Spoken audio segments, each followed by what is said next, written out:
কল্পনা করো তুমি একজন নিরীহ এবং সম্মানিত জীবনযাপনকারী সাধারণ মানুষ যার জীবন চলে শান্তিপূর্ণভাবে, কিন্তু হঠাৎ এক ধনবান ব্যক্তির অত্যধিক লোভ জাগ্রত হয়ে ওঠে এবং সে তোমার সমস্ত সম্পদ, এমনকি তোমার পরিবারের জীবিকা নির্বাহের একমাত্র উপায় তোমার প্রিয় গাভীটিকেও কেড়ে নেয়। তবুও তুমি অসহায় নও, বরং তার ধারণার চেয়েও অনেক বেশি চতুর এবং বুদ্ধিমান। যখন একজন নির্দোষ কৃষককে আদালতে টেনে নিয়ে যাওয়া হয় এমন একটি গুরুতর অপরাধের অভিযোগে যা সে কখনো করেনি, এবং তার শত্রু তার অর্থবল এবং প্রভাব বলে সকলকে তার বিরোধিতায় একত্রিত করে তোলে, তখন তার কাছে অবশিষ্ট থাকে শুধুমাত্র একটি শক্তিশালী অস্ত্র, তার অসাধারণ কৌশল। তাহলে কি এই দরিদ্র ব্যক্তি তার সূক্ষ্ম চালাকির মাধ্যমে সেই অত্যাচারীকে পরাজিত করতে পারবে, নাকি অন্যায় তার নিজস্ব পথ খুঁজে নিয়ে জয়লাভ করবে? প্রস্তুত হও এমন একটি রোমাঞ্চকর গল্পের জন্য যা পরিপূর্ণ চতুরতা, তীক্ষ্ণ বুদ্ধিমত্তা এবং সেই চরম সংঘাতে ভরপুর যা সমস্ত কিছুকে আমূল বদলে দেবে। একটি কাহিনী যেখানে দুর্বলতা শক্তির সামনে হার না মেনে বুদ্ধির জোরে বিজয়ী হয়। আমরা অক্লান্ত পরিশ্রম করে এই ধরনের উৎসাহপূর্ণ গল্পগুলো তোমাদের সামনে উপস্থাপন করছি, কিন্তু দুঃখের বিষয় যে যারা এটি উপভোগ করেন তাদের অধিকাংশই আমাদের চ্যানেলে সাবস্ক্রাইব করেন না। যদি তুমি এই সামগ্রীতে মজা পাও এবং আমাদের এই যাত্রা অব্যাহত রাখতে সহায়তা করতে চাও, তাহলে আমরা তোমার কাছে শুধুমাত্র একটি সহজ অনুরোধ রাখছি। এখনই সাবস্ক্রাইব বোতামে চাপ দাও। এই ছোট্ট কাজটি করে তুমি আমাদের আরও দুর্দান্ত গল্প প্রদানে উৎসাহিত করবে এবং সত্যতা ও ঐতিহাসিক ঘটনা ছড়িয়ে দেওয়ার আমাদের এই অভিযানের একটি গুরুত্বপূর্ণ অংশ হয়ে উঠবে। এখন চলো ফিরে যাই আমাদের কাহিনীতে।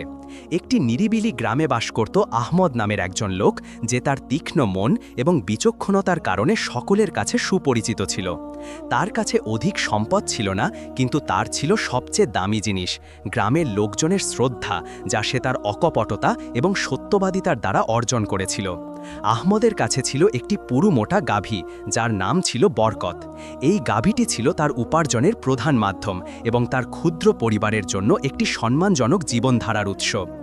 অপরপক্ষে গ্রামে ছিল খালিদ নামে একজন সম্পদশালী ব্যক্তি, যার ছিল বিপুল জমিজমা এবং অসীম ধনদৌলত, কিন্তু সে তার লোভী স্বভাব এবং অত্যধিক কামনার জন্য কুখ্যাত ছিল।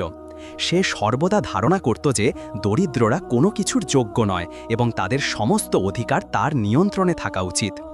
একটি রাত্রিতে আহমদ ঘুম ভেঙে দেখে তার বরকত গাভীটি অদৃশ্য হয়ে গেছে। আতঙ্কিত হয়ে এই কৃষক চারিদিকে অনুসন্ধান করল, কিন্তু কোনো ফল হলো না, যেন ভূমি তাকে গ্রাস করে ফেলেছে।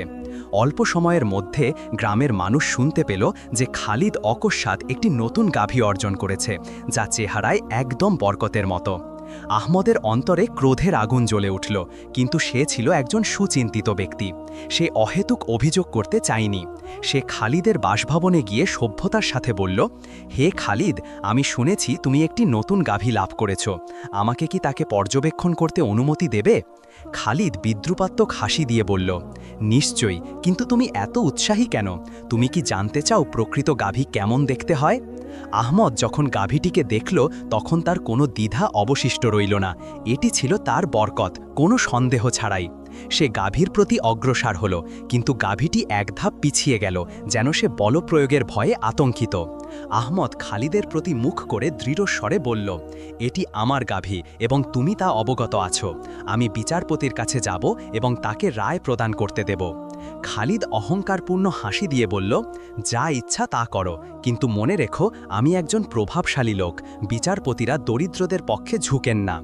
পরদিন প্রভাতে গ্রামের লোকজন আদালতের চত্বরে সমবেত হল, যেখানে সকলে এই বিষয় নিয়ে আলোচনা করছিল। বিচারপতি প্রবেশ করলেন, একজন প্রবীণ ব্যক্তি, নাম আব্দুর রহমান, যিনি তার ন্যায়পরায়ণতা এবং জটিল বিষয়ে সত্য অনুসন্ধানের দক্ষতার জন্য খ্যাত ছিলেন। আহমদ তার স্থানে দাঁড়িয়ে স্থির কণ্ঠে বলল, হে বিচারপতি, আমার গাভী অপহরণ হয়েছে, আমি এটি প্রত্যাবর্তন দাবি করছি। বিচারপতি আব্দুর রহমান খালিদের প্রতি দৃষ্টিপাত করে জিজ্ঞাসা করলেন, এই অভিযোগের প্রত্যুত্তরে তোমার কি বলার আছে? খালিদ অভিমানের সাথে মস্তক উন্নত করে বলল, এই গাভী আমার, আমি এটি আমার অর্থ দিয়ে ক্রয় করেছি। আহমদ এটির প্রতি লোভে মিথ্যা গল্প সৃষ্টি করছে। বিচারপতি মস্তক অবনত করে চিন্তা করলেন, তারপর বললেন, তাহলে আমাদের একটি পদ্ধতি আবিষ্কার করতে হবে যাতে নির্ধারিত হয় কে এর প্রকৃত স্বামী। তিনি গাভীটিকে আদালতের চত্বরে উপস্থিত করার আদেশ দিলেন। লোকজন গাভীটির চারিদিকে ঘিরে দাঁড়িয়ে বিচারপতিকে উদ্বেগের সাথে পর্যবেক্ষণ করতে লাগল। বিচারপতি নির্বিকার স্বরে বললেন, খালিদ, যেহেতু তুমি দাবি করছো এটি তোমার গাভী, তুমি অবশ্যই এটির দুধ দোয়াতে সক্ষম হবে, তাই না? খালিদ এক্ষণের জন্য বিহল হয়ে পড়ল, কিন্তু শীঘ্রই তার শান্তি ফিরে পেল এবং গাভীর প্রতি অগ্রসর হল। সে গাভীর দুধের নিচে হাত স্থাপন করল দুধ দোয়ানোর উদ্দেশ্যে, কিন্তু প্রত্যেকবার চেষ্টা করলে গাভীটি উগ্রভাবে চলাচল করতে লাগল, পা দিয়ে আঘাত করতে লাগল, যেন সে তার স্পর্শকে প্রত্যাখ্যান করছে। খালিদের প্রতি মুখ করে দৃঢ়স্বরে বলল, এটি আমার গাভী এবং তুমি তা অবগত আছো। আমি বিচারপতির কাছে যাব এবং তাকে রায় প্রদান করতে দেব। আহমদ হাস্য করল এবং গাভীর নিকটে স্নেহের সাথে এগিয়ে গেল। সে গাভীর মাথায় হাত রাখল, নির্বিকারভাবে তাকে স্পর্শ করল, যেমনটা সে প্রত্যহ প্রভাতে করত। সে ফিসফিস করে গাভীকে প্রশান্ত করার বাক্য বলল। একটি ক্ষণের মধ্যে গাভীটি নির্মল হয়ে গেল এবং আহমদকে দুধ দোয়াতে অনুমতি দিল। দুধ প্রচুর পরিমাণে প্রবাহিত হতে লাগল সকলের সামনে। সমগ্র স্থানটি নিঃশব্দ হয়ে গেল। তারপর লোকজনের মধ্যে ফিসফিসানি শুরু হলো, যা ক্রমশ দমিত হাস্যে পরিণত হল। সকলের কাছে সুস্পষ্ট হয়ে উঠল কে গাভীর প্রকৃত মালিক। বিচারপতি খালিদের প্রতি মুখ করে জিজ্ঞাসা করলেন, তোমার কি আর কোনো বক্তব্য আছে? কিন্তু খালিদের মুখ বিবর্ণ হয়ে গিয়েছিল। সে অনুধাবন করেছিল যে সে কেবল মামলাটিই হারায়নি, লোকজনের শ্রদ্ধাও হারিয়েছে। সে ক্রোধ দেখানোর অভিনয় করল, কিন্তু তার আর কোনো শব্দ ছিল না নিজের পক্ষে বলার। বিচারপতি হাস্য করলেন এবং বললেন, সত্যতা স্পষ্ট, গাভীটি আহমদের, আর তুমি খালিদ তোমার কর্মের জন্য দায়বদ্ধ হবে। ভিড় থেকে উল্লাসের ধ্বনি উঠল। একজন উচ্চ কণ্ঠে বলল, ন্যায় জয় লাভ করেছে। কিন্তু বিচারপতি তার রায় সমাপ্ত করেননি। তিনি খালিদের প্রতি দৃষ্টি দিয়ে বললেন, তুমি যা সম্পাদন করেছ তা কেবল অপহরণ নয়, এটি প্রভাবের অপব্যবহার এবং দরিদ্রদের ওপর জুলুম। তোমার দণ্ড কেবল গাভী প্রত্যাবর্তন হবে না। হাস্য বন্ধ হয়ে গেল। আবার নীরবতা বিস্তার লাভ করল। সকলে উদ্বিগ্নভাবে অপেক্ষা করছিল পরবর্তী ঘটনার জন্য। বিচারপতি আব্দুর রহমান তার রায়ে গাভীটি আহমদের কাছে প্রত্যাবর্তনের নির্দেশ প্রদানের পর খালিদ কয়েক মুহূর্ত দাঁড়িয়ে রইল। গ্রামের লোকজনের সামনে তার লাঞ্ছনা হয়েছে তা উপলব্ধি করার প্রয়াস করছিল। এটি কেবল একটি রায় নয়, এটি তার খ্যাতি এবং অধিকারের উপর প্রহার ছিল। কিভাবে একজন সম্পদশালী লোক এমন একজন সাধারণ কৃষকের কাছে সকলের সামনে অপমানিত হল? এটি কেবল একটি গাভী হারানোর বিষয় নয়, এটি তার প্রভাব এবং সেই বলশালী ছবির ধ্বংস ছিল যা সে বছরের পর বছর সতর্কতার সাথে নির্মাণ করেছিল। আহমদ আদালত থেকে বেরিয়ে এলো, তার পিছনে বরকতকে টেনে নিয়ে যাচ্ছিল। গ্রামের কয়েকজন লোক তাকে তার অধিকার প্রাপ্তির জন্য শুভেচ্ছা জানাচ্ছিল, কিন্তু তার প্রকাশিত আনন্দ সত্ত্বেও আহমদের অন্তরে অস্বস্তি ছিল। সে অবগত ছিল যে খালিদ এই ঘটনাকে সহজে বিস্তৃত করবে না এবং এত সহজে পরাজয় স্বীকার করবে না। আহমদ ছিল একজন সুপ্রজ্ঞ লোক। সে বুঝত যে যখন একজন প্রতিদ্বন্দ্বী সকলের সামনে পরাজিত হয় তখন সে ছেড়ে দেয় না, বরং আরও নির্মম উপায়ে প্রতিহিংসা গ্রহণের পথ অনুসন্ধান করে। তার বিলাসী প্রাসাদে খালিদ তার বিশাল আসনে বসে দাঁতে দাঁত চেপে ক্রোধে ফুঁসছিল। তার চারপাশে তার কয়েকজন অনুসারী ব্যবসায়ী এবং সম্পদশালী কৃষক সমবেত ছিল, যারা তার অধিকারের সুবিধা উপভোগ করত। ঘরে নীরবতা বিরাজমান ছিল যতক্ষণ না খালিদের স্বর তা ভঙ্গ করল। সে বলল, এই লাঞ্ছনা ক্ষমাযোগ্য নয়। ওই তুচ্ছ কৃষক আমার খ্যাতি নষ্ট করেছে। যদি আমরা দ্রুত কোনো ব্যবস্থা না নিই তবে অবশিষ্ট গ্রামবাসীরা মনে করবে তারা আমাদের প্রতিরোধ করতে সক্ষম। তার একজন অনুসারী দ্বিধান্বিতভাবে বলল, কিন্তু হে স্বামী, বিচারপতি তার রায়ে স্পষ্ট ছিলেন, আমরা প্রকাশ্যে আহমদের বিরুদ্ধে কোনো পদক্ষেপ নিতে পারি না। খালিদকে তার স্বরের দুর্বলতা পছন্দ হল না, কিন্তু সে তার অসন্তোষ প্রকাশ করল না। পরিবর্তে সে একটি ধূর্ত হাসি দিয়ে বলল, আমার প্রকাশ্য সংঘর্ষের প্রয়োজন নেই। আমার দরকার একটি কৌশল যা সকলকে তার সততার উপর সন্দেহ সৃষ্টি করতে বাধ্য করবে। যদি আমি তার খ্যাতি কলুষিত করতে পারি তবে লোকজনের আর প্রমাণের আবশ্যকতা হবে না, তারাই অবশিষ্ট কাজ সম্পাদন করবে। পরবর্তী কয়েক রাত্রিতে গ্রামে অস্বাভাবিক ঘটনাবলী ঘটতে শুরু করল। বারংবার অপহরণ, কয়েকটি গুদাম লুণ্ঠন, এমন ঘটনা যা দেখে মনে হলো অনিয়মিত। কিন্তু প্রত্যেক অপহরণের পর একটি নামই আলোচনায় উত্থিত হতো। এটি কোনো সংযোগ ছিল না। খালিদের একজন অনুসারী বাজারে দাঁড়িয়ে ইচ্ছাকৃত নিম্নস্বরে বলছিল যেন সে অশুভ সংবাদ প্রচার করতে চায় না।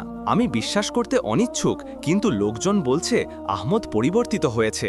হয়তো অর্থের আকর্ষণ তাকে গ্রাস করেছে, বা হয়তো সে খালিদের ওপর বিজয়ের পর নিজেকে বলবান ভেবেছে। তোমরা কি পর্যবেক্ষণ করনি সে এখন রাত্রিতে বিচরণ করে? এখানে একটি বাক্য, সেখানে একটি দৃষ্টি, সন্দেহ বিস্তার লাভ করতে লাগল। এমনকি লোকজন নিজেরাই কাহিনী রচনা করতে শুরু করল। এক রাত্রিতে আহমদ তার বাসগৃহের সামনে বসে অতীত দিনগুলোর চিন্তা করছিল। অকস্মাৎ তার দ্বারে প্রচণ্ড আঘাতের ধ্বনি হল।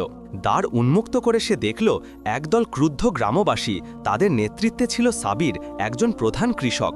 সাবির ক্রোধিত স্বরে বলল, হে আহমদ, আমরা জানি তুমি একজন সদ্ভাবাপন্ন লোক, কিন্তু যা ঘটছে তা আমরা অবহেলা করতে পারি না। তুমি তোমার গাধী প্রাপ্তির পর থেকে গ্রামে বারবার অপহরণ ঘটছে এবং কয়েকজন বলছে তুমি এর সাথে যুক্ত। আহমদের চক্ষু বিস্ময়ে বিস্মৃত হয়ে গেল। তোমরা কিভাবে এমন অসত্য বিশ্বাস করতে পারো? আমি এই গ্রামে সমগ্র জীবন বাস করেছি, কখনো কাউকে প্রতারিত করিনি। আরেকজন লোক হস্তক্ষেপ করে বলল, আমরা তোমাকে অভিযোগ করছি না, কিন্তু কয়েকজন তোমাকে রাত্রিতে অপহরিত গুদামের নিকটে বিচরণ করতে দেখেছে। আমাদের প্রত্যুত্তর প্রয়োজন। আহমদ অনুভব করল তার বিরুদ্ধে একটি ষড়যন্ত্র চলছে। সে অবগত ছিল খালিদেই এর পিছনে প্রধান মস্তিষ্ক, কিন্তু এটি সপ্রমাণ করা অন্য কথা। সে গ্রামবাসীদের প্রতি মুখ করে বলল, তোমরা আমাকে বছরের পর বছর ধরে জানো। তোমরা কি সত্যিই ধারণা করো আমি অকস্মাৎ চোর হয়ে উঠেছি? আমি যখন জানি সকলে আমাকে নজর রাখছে, তখন কি আমি অপহরণ করব? কিন্তু সন্দেহ লোকজনের হৃদয় প্রথিত হয়ে গিয়েছিল। ভীত হলে মানুষ যে কোনো জিনিস বিশ্বাস করে। আহমদের আর কোনো বিকল্প ছিল না। তাকে পুনরায় বিচারপতি আব্দুর রহমানের কাছে যেতে হলো। আদালতে প্রবেশ করে সে দেখল বিচারপতি তার স্বাভাবিক মর্যাদায় বসে আছেন, কিন্তু এবার পরিবেশে উত্তাপ ছিল। পাশে দাঁড়িয়েছিল খালিদ, তার মুখে একটি ধূর্ত হাসি। বিচারপতি বললেন, আহমদ, আমরা সাম্প্রতিক ঘটনাবলীর কথা শুনেছি। কয়েকজন দাবি করছে তুমি রাত্রিতে অপহরণের স্থানে ঘুরে বেড়াচ্ছিলে। তোমার কি বলার আছে? আহমদ গভীর নিঃশ্বাস নিয়ে বিশ্বাসের সাথে বলল, হে বিচারপতি, আমি একজন নিরাড়ম্বর লোক। আমার কাছে কেবল এই গাভী এবং একটি ক্ষুদ্র ক্ষেত আছে। আমি কেন অপহরণ করব আর কাকে বিক্রয় করব অপহরিত বস্তু? খালিদ কৃত্রিম দুঃখের স্বরে হস্তক্ষেপ করে বলল, হে বিচারপতি, আমরা জানি আহমদ একজন সদ্ভাবাপন্ন লোক ছিল, কিন্তু হয়তো দারিদ্র্য তাকে ভুল রাস্তায় নিয়েছে। আমরা তাকে প্রমাণ ছাড়া অভিযোগ করছি না, কিন্তু সাক্ষী আছে যারা তাকে দেখেছে। বিচারপতি ভ্রু উন্নত করে জিজ্ঞাসা করলেন, এই সাক্ষীরা কে? খালিদ পশ্চাতে দাঁড়ানো দুজন লোকের প্রতি ইঙ্গিত করে বলল, এই দুজন তাকে রাত্রিতে গোপনে চলাচল করতে দেখেছে। লোক দুজন অগ্রসর হয়ে কাহিনীটি নিশ্চিত করল, কিন্তু আহমদ মূর্খ ছিল না। সে তাদের স্বরে দ্বিধা লক্ষ্য করল, যেন তারা কাহিনীটি মুখস্থ করে এসেছে। এটি ছিল তার সুযোগ। আহমদ হাস্য করল এবং বলল, হে বিচারপতি, আমি কি সাক্ষীদের একটি প্রশ্ন করতে পারি? বিচারপতি সম্মতি প্রদান করলেন। আহমদ তাদের প্রতি মুখ করে জিজ্ঞাসা করল, তোমরা বলছো তুমি আমাকে রাত্রিতে অপহরিত গুদামের নিকটে দেখেছ, তাই না? একজন প্রত্যুত্তর দিল, হ্যাঁ, আমরা তোমাকে চন্দ্রালোকে স্পষ্ট দেখেছি। আহমদ হাস্য করল এবং বলল, এটা অত্যন্ত বিস্ময়কর, কারণ গত রাত্রিতে সম্পূর্ণ অন্ধকার ছিল, কোনো চন্দ্র ছিল না। তাহলে তোমরা আমাকে কিভাবে দেখলে? নীরবতা বিস্তার লাভ করল। সাক্ষীরা বিহল হয়ে পরস্পরের প্রতি দৃষ্টি বিনিময় করল। লোকজন ফিসফিসানি শুরু করল। বিচারপতি উপলব্ধি করলেন এর পিছনে একটি ছলনা আছে। তিনি খালিদের প্রতি মুখ করে কঠোর স্বরে বললেন, এর ব্যাখ্যা কি? খালিদ নিজেকে সংযত করার প্রয়াস করল, কিন্তু অনুভব করল তার কৌশল ভেঙে পড়ছে। অবশেষে বিচারপতি দৃঢ়স্বরে বললেন, দেখা যাচ্ছে কেউ আহমদের ওপর মিথ্যা অভিযোগ আরোপ করার চেষ্টা করেছে। আমি এটি সহ্য করব না। আমি একটি বিস্তারিত অনুসন্ধান শুরু করব প্রকৃত অপরাধীদের উদ্ঘাটন করতে। এটি ছিল একটি স্পষ্ট ঘোষণা যে খালিদ এবার সহজে মুক্তি পাবে না। আহমদ আদালত থেকে বেরিয়ে এলো। সে অবগত ছিল যুদ্ধ এখনও সমাপ্ত হয়নি, বরং এটি সদ্য আরম্ভ হয়েছে। আদালতের চত্বরে নীরবতা ছড়িয়ে পড়ল যখন বিচারপতি আব্দুর রহমান খালিদের সত্যতা উন্মোচন করলেন। সকলে অপেক্ষা করছিল পরবর্তী ঘটনার জন্য, আর খালিদ নিজেকে সংযত রাখার চেষ্টা করছিল, কারণ আহমদের বুদ্ধিমত্তা তাকে প্রকাশ করেছিল। কিন্তু কেউই অবগত ছিল না যে খালিদ এমন ব্যক্তি নয় যে সহজে সমর্পণ করে। সে তার মর্যাদাকে সাধারণ কৃষকদের সামনে চূর্ণ হতে দেবে না। ওই তুচ্ছ কৃষক আমাকে সকলের সামনে ফাঁদে ফেলেছে। খালিদ নির্বিকার কিন্তু বিদ্বেষপূর্ণ স্বরে বলল, সে আমাকে মূর্খ করে তুলেছে, কিন্তু আমি তাকে এভাবে মুক্তি পেতে দেব না। তার একজন অনুসারী সতর্কতার সাথে জিজ্ঞাসা করল, আমরা কি করব স্বামী? খালিদের মুখে একটি শীতল হাসি ফুটে উঠল। সে বলল, যদি আহমদ তার গাভী প্রাপ্ত করেছে, তবে আমরা তার কাছ থেকে আরও মূল্যবান কিছু অপহরণ করব। আমরা তাকে আমার সাথে প্রতিযোগিতা করার মূল্য পরিশোধ করতে বাধ্য করব এবং নিশ্চিত করব যে সে এই ফাঁদ থেকে সহজে মুক্তি পাবে না।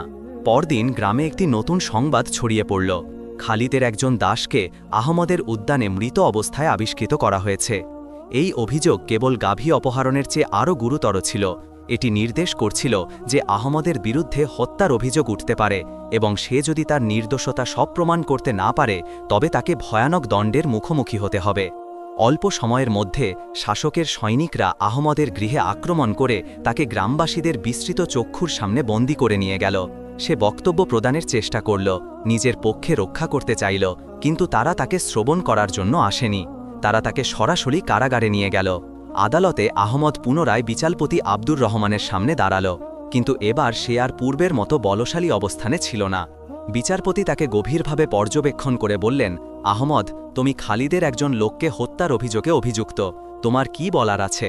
আহমদ তার হাতে বন্ধন থাকা সত্ত্বেও মস্তক উন্নত করে বিশ্বাসের সাথে বলল, আমি কাউকে হত্যা করিনি, এটি একটি ষড়যন্ত্র।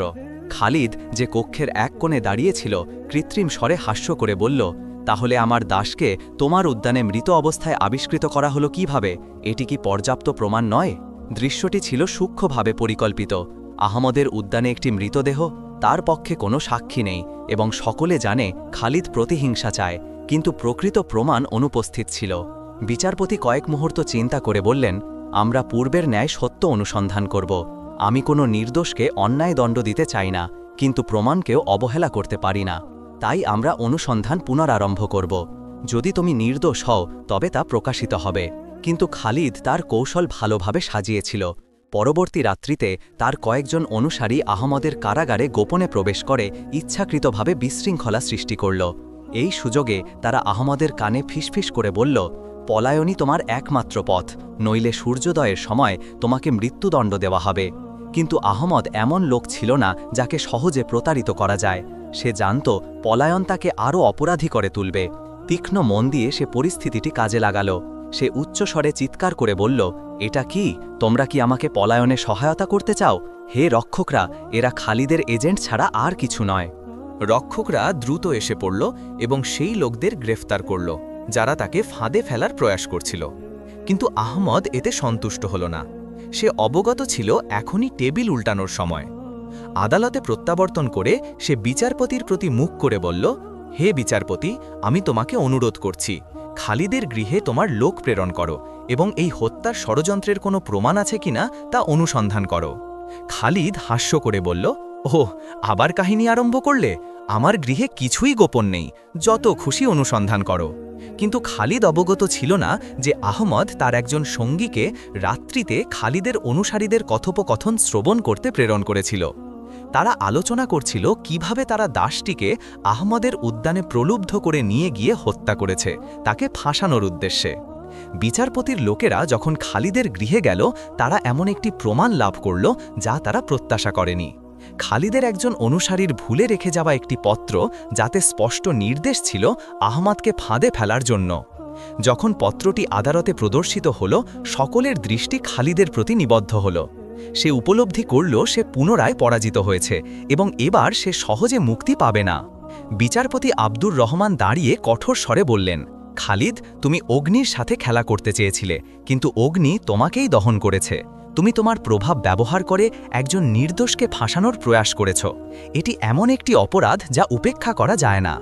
তারপর তিনি সৈনিকদের প্রতি দৃষ্টি দিয়ে আদেশ দিলেন, খালিদকে বন্দী করো, তার চালাকি সমাপ্ত।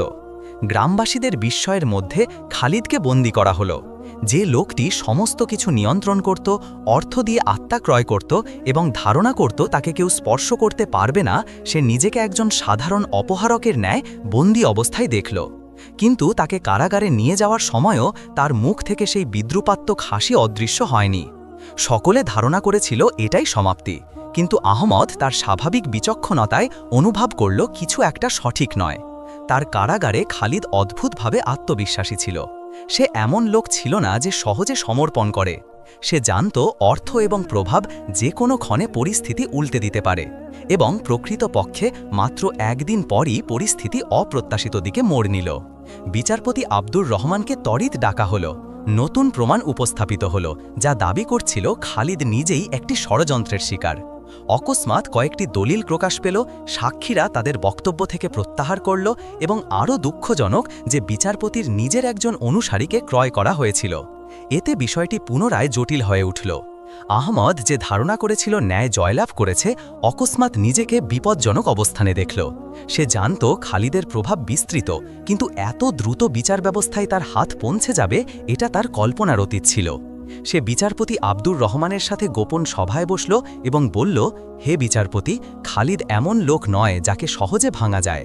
আমার উচিত ছিল অনুমান করা যে সে পুনরায় পরিস্থিতি উল্টে দেওয়ার প্রয়াস করবে। বিচারপতি মস্তক নেড়ে বললেন, হ্যাঁ, কিন্তু আমাদের আরও বলিষ্ঠ প্রমাণ প্রয়োজন, কেবল একটি ভুলে রেখে যাওয়া পত্রের চেয়ে। যদি আমরা অকাট্য প্রমাণ না লাভ করি তবে খালিদ এবার মুক্তি পেয়ে যেতে পারে। আহমদ কয়েক মুহূর্ত চিন্তা করে বিশ্বাসের সাথে বলল, একটি মাত্র পদ্ধতি আছে, তাকে সম্পূর্ণ উন্মোচন করার।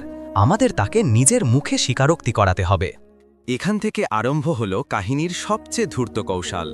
পরদিন সন্ধ্যায় খালিদকে পুনরায় আদালতে আনা হল। সে বিশ্বাসের সাথে চলছিল, আহম্মাবের প্রতি দৃষ্টি দিয়ে যেন বলছিল, তুমি এই পর্বে পরাজিত হয়েছ। কিন্তু খালিদ অবগত ছিল না যে আহম্মদ ভালোভাবে প্রস্তুত ছিল। বিচারপতি দাঁড়িয়ে বললেন, খালিদ, তোমার বিরুদ্ধে প্রমাণ আছে, কিন্তু কয়েকজন দাবি করছে তুমি একটি ষড়যন্ত্রের শিকার। তাই আমরা স্থির করেছি তোমাকে সকলের সামনে নিজের পক্ষে বক্তব্য প্রদানের সুযোগ দেওয়া হবে। খালিদ হাস্য করল এবং বলল, এটাই ন্যায় বিচার এবং আমি এই সুযোগ প্রদানের জন্য কৃতজ্ঞ। কিন্তু সে বক্তব্য আরম্ভ করার পূর্বে একজন অজানা লোক আদালতের চত্বরে প্রবেশ করল। তার মুখ ছিল ছিন্ন পোশাক দিয়ে আবৃত। সে নিম্ন স্বরে বলল, আমি খালিদের নির্দেশে হত্যাটি সম্পাদন করেছি। নীরবতা বিস্তার লাভ করল। সকলের দৃষ্টি সেই অজানা লোকের প্রতি নিবদ্ধ হল, আর খালিদের মুখ প্রথমবারের মতো বিবর্ণ হয়ে গেল। তুমি কি বলছো? খালিদ ক্রোধে উচ্চকণ্ঠে বলল। কিন্তু লোকটি হাত উত্তোলন করে বলল, আমি বছরের পর বছর তোমার অনুসারী ছিলাম, কিন্তু তুমি কখনো বিশ্বস্ত ছিলে না। তুমি এই কাজ সমাপ্তির পর আমাকে নিষ্পত্তি করার পরিকল্পনা করেছিলে, তাই আমি স্থির করলাম তোমাকে পূর্বেই উন্মোচন করব।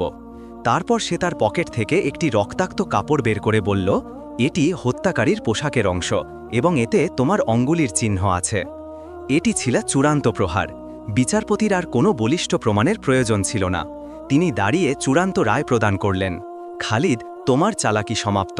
তোমাকে এই গ্রাম থেকে নির্বাসিত করা হবে, তোমার সমস্ত সম্পত্তি জব্দ করা হবে এবং তুমি আর কখনো প্রত্যাবর্তন করতে পারবে না।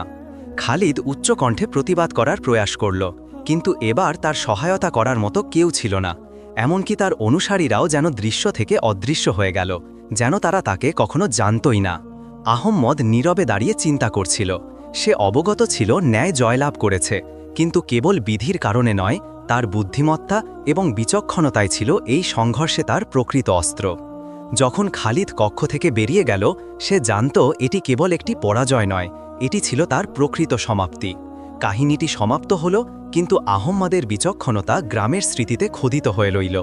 এটি ছিল একটি পাঠ যা কখনো বিস্মৃত হবে না, কিভাবে বুদ্ধিমত্তা বলকে পরাজিত করতে পারে এবং কিভাবে সত্যতা সর্বদা জয়লাভ করে, যতই অন্যায় তাকে গোপন করার প্রয়াস করুক।